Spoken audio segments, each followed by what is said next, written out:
हे पीप, কেমন আছো তোমরা? सो दोस्तों, आज हम बात करने वाले हैं 2011 में रिलीज हुई एक अमेरिकन हॉरर एडवेंचर मूवी की जिसका नाम है season of the which. Season of the which को डायरेक्ट किया है डोमिनिक सिना ने और इस मूवी के मुख्य पात्र में हमारे चहीते घोस्ट राइडर यानी कि निकोलस केज है। सो आज आगे इन दिस वीडियो मैं आपको season of the which movie के स्टोरी को कंप्लीटली नैरेट करने की कोशिश करूंगा। Now before starting this video, if you are new in this channel, then please do subscribe and hit that bell icon ताकि ऐसे ही इंटरेस्टिंग मूवीज की एक्सप्लेनेशन आप कभी भी मिस ना करें। So for now, वक्त को और ज़ाया ना करते हुए without any further ado, let's begin।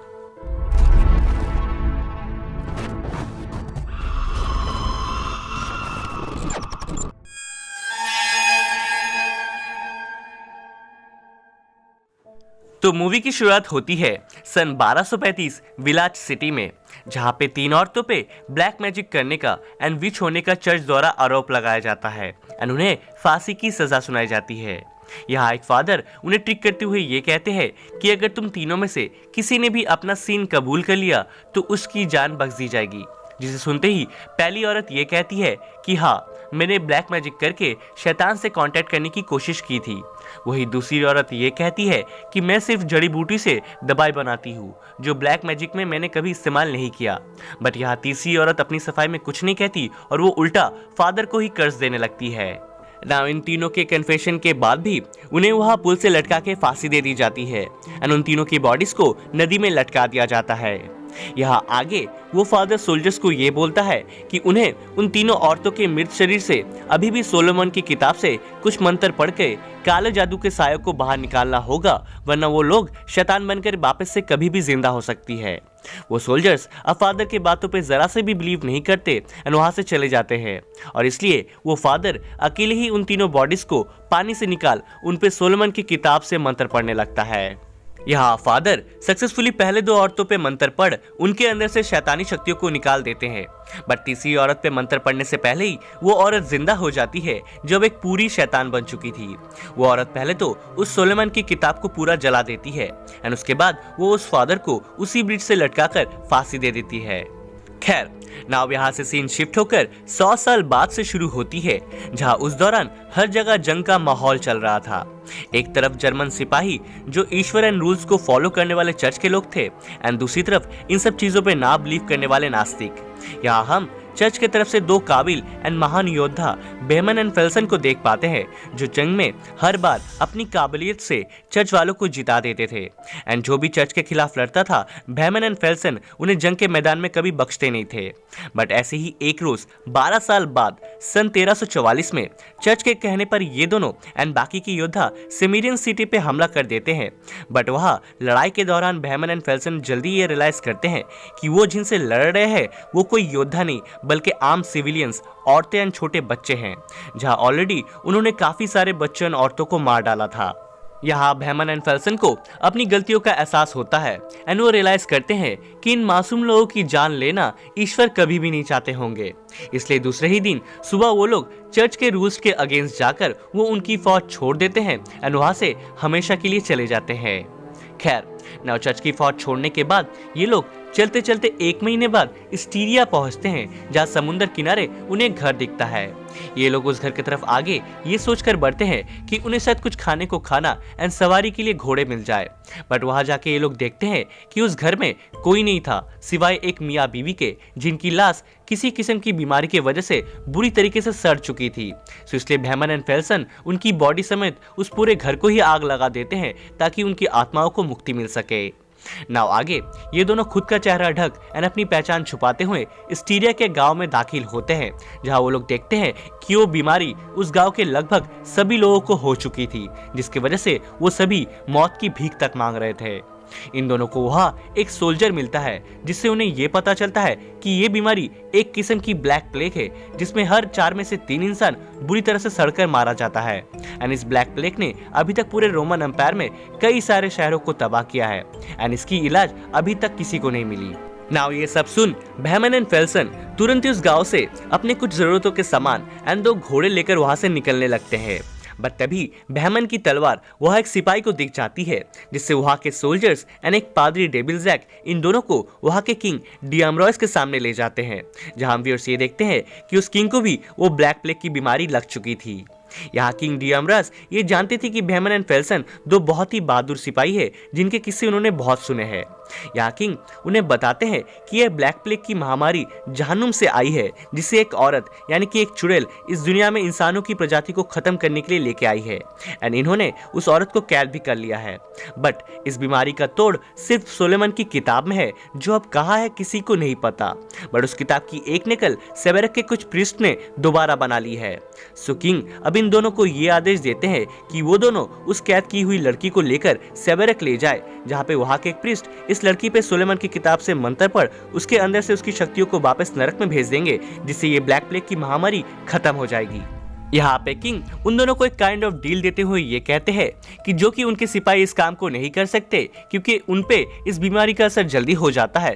सो वो दोनों अगर उनके लिए ये काम कर दे तो चर्च की तरफ से लगे उन पे सारे इल्जाम माफ कर दिए जाएंगे एंड उसके बाद उन दोनों को छिपकर घूमना नहीं होगा। नाउ यहाँ किंग की सारी बातें सुनने के बाद बहमन चर्च की तरफ से कोई भी काम करने से साफ इनकार कर देता है, जिससे किंग को बहुत गुस्सा आता है एंड वो इन दोनों को बंदी बनाकर प्रिजन में डाल देते हैं। प्रिजन में वहाँ बहमन को लड़की एना भी दिखती है, जिसे वहाँ के लोगों ने विच बोलकर कैद कर रखा था एंड इसी को लेकर ही बहमन को सेबेरक जाना था। बहमन आगे रात को देखता है कि उस लड़की एना के शरीर पे कई सारे जख्मों के निशान थे एंड वो लड़की दर्द से रो रही थी। बहमन को यहाँ उस लड़की पे तरस आता है एंड उसे वो मासूम लगती है, इसलिए बहमन अगले दिन ही किंग के प्रस्ताव को स्वीकार कर लेता है एंड ये लोग उस लड़की को एक बड़े से केज में डाल सेबेरक के लिए रवाना हो जाते हैं। इस सफर में बहमन एंड फेल्सन के साथ एक सोल्जर एकहार्ट, फादर डेविल्जैक, सोल्जर काय, वो लड़की एना एंड इन्हें सेबेरक तक का रास्ता दिखाने के लिए एक कैदी हैगेमार जो पहले वहां जा चुका था उनके साथ जाता है। खैर स्टीरिया से सेबेरक लगभग 6 दिन की दूरी पे था, इसलिए ये लोग पहले दिन बहुत दूर तक चलने के बाद रात को एक जगह डेरा जमाकर आराम करते हैं एंड सोल्जर एकहार्ट और फादर डेविल्जैक उस लड़की पे नजर रखते हैं।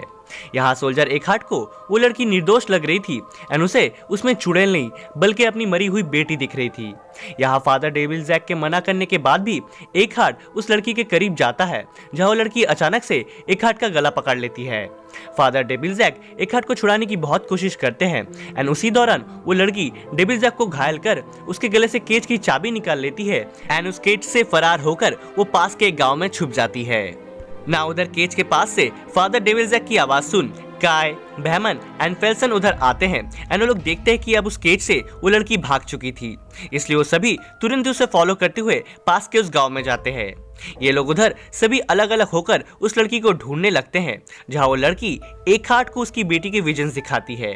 एकहार्ट पागलों की तरह उसे सच मानकर अपनी बेटी का पीछा करने लगता है, जहां एक्सीडेंटली एकहार्ट के से जाकर टकरा जाता है एंड के की तलवार उसके पेट में घुस जाती है, जिससे उसके उधर ही मौत हो जाती है।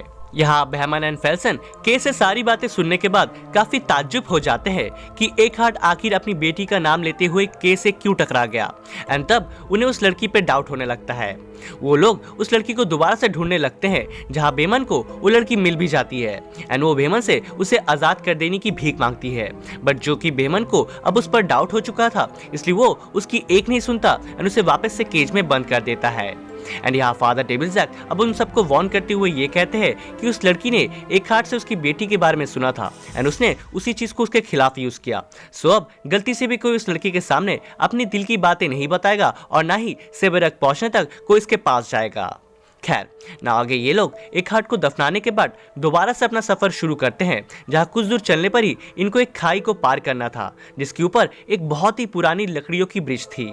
नाउ जो कि वो ब्रिज बेहद ज्यादा पुरानी एंड कमजोर हो चुकी थी, इसलिए वे लोग एक एक करके बड़े ही मुश्किल से वो ब्रिज क्रॉस करने लगते हैं।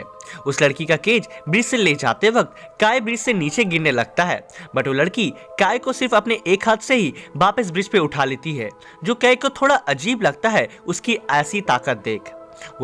ना वो सब एट एनी हाउ वो ब्रिज सक्सेसफुली पार कर लेते हैं एंड तभी वो ब्रिज भी टूट जाती है। ये लोग खाई के इस पार आकर एक जंगल में एंटर होते हैं, जिसका नाम वॉर्मवुड था एंड इस जंगल के बारे में ऐसी अफवाह थी कि एक बार जो इस जंगल में आया है वो कभी दोबारा लौटकर वापस नहीं गया। खैर न उस जंगल में आगे चलते हुए बेहद ज्यादा फॉग होने के कारण ये लोग अपने आगे का रास्ता नहीं देख पाते एंड इसलिए वह लोग उधर ही रात में अपना डेरा जमाते हैं।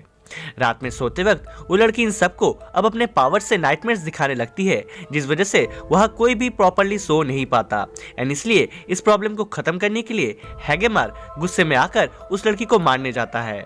बट तभी वो लड़की वहाँ कई सारे जंगली भेड़ियों को बुला लेती है जो इन सब पे हमला कर देते हैं। भेड़ियों की संख्या बहुत ज्यादा थी इसलिए उन सभी को वहां से आधी रात में ही भागना पड़ता है। बट इस भागा दौड़ी के बीच में हैगेमार अपने घोड़े से नीचे गिर जाता है एंड सारे भेड़िए मिलकर उसे जिंदा ही चबा जाते हैं। ना वहां से निकलने के बाद ये लोग सभी जंगल में सेबेरक की तलाश में इधर उधर भटकने लगते हैं। बट फिर भी जब उन्हें उनकी मंजिल नहीं मिलती तो यहाँ बेमन का सबर का बांध टूट जाता है एंड वो भी अब उस लड़की को मारने की कोशिश करता है।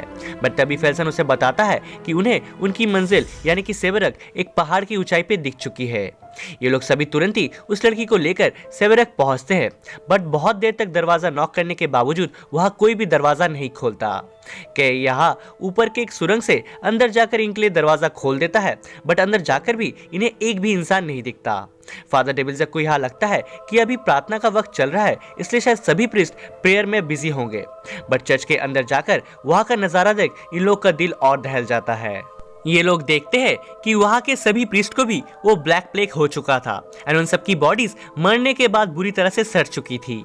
इन विजुअल्स को देख बैमन एंड बाकी सभी लोग अब अपनी आखिरी उम्मीद भी खो देते हैं एंड वहां से वापस चलने की बात करते हैं। बट तभी वहां एक प्रीस्ट जो ब्लैक प्लेग की वजह से अपनी अंतिम सांसें गिन रहा था वो इन सबको मरने से पहले सोलोमन की किताब कहाँ रखी है ये दिखा जाता है एंड जो कि अब उधर कोई भी प्रीस्ट जिंदा नहीं बचा था इसलिए फादर डेविल्जैक अब खुद ही उस सोलोमन की किताब से विचेस की मंत्र उस लड़की के सामने पढ़ना शुरू करते हैं।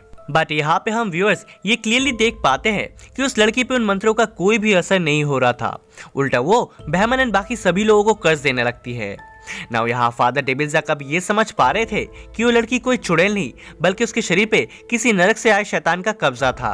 एंड दोस्तों ये वही शैतान है जिसे हमने मूवी के फर्स्ट सीन में उस तीसरी मृत औरत के रूप में देखा था, जहाँ फादर ने 3 औरतों को लटका के मारने के बाद उनमें से 2 औरतों के मृत शरीर से तो सोलोमन की किताब से मंत्र पढ़ उन औरतों में से काले सायों को नरक में वापस भेज दिया।